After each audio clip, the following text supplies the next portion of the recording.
गेल्या कितल्याशाच गुन्ह्यांनी तसेच गोयच्या वेगवेगळ्या पुलीस स्थानकांनी गुन्हा नोंद आशिल्ले दुबावित आगोस्तिनो कारवालोक अटक करपाक केपें पुलिसांक येस आयले।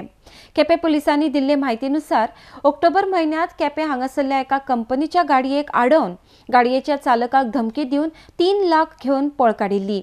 घडणुके उपरांत केपें पुलिसांन स्थानकांत ताचे आड कागाळ नोंद जाल्ली। मोबायलाच्या सर्वे खातीर तो गोकर्ण कर्नाटकात आशिल्ल्याची म्हायती मेळटाच केपें पुलिसांनी ताका कर्नाटकात वचून अटक केली। आरडीएक्स खातीर केपेंच्यान मयूर नायक।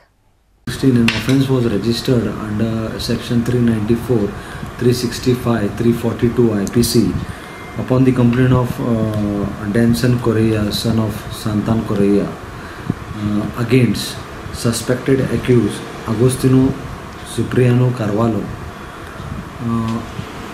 During the course of investigation, we got a tip based on the tower location.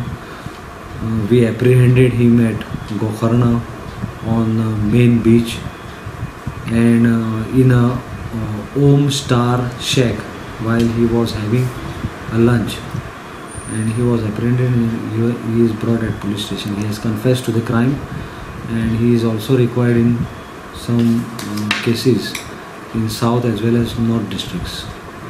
So tomorrow we are going to produce him before Honorable JMC Quepem, and we are going to obtain police custody under section robbery. It is a robbery, abduction and wrongful confinement.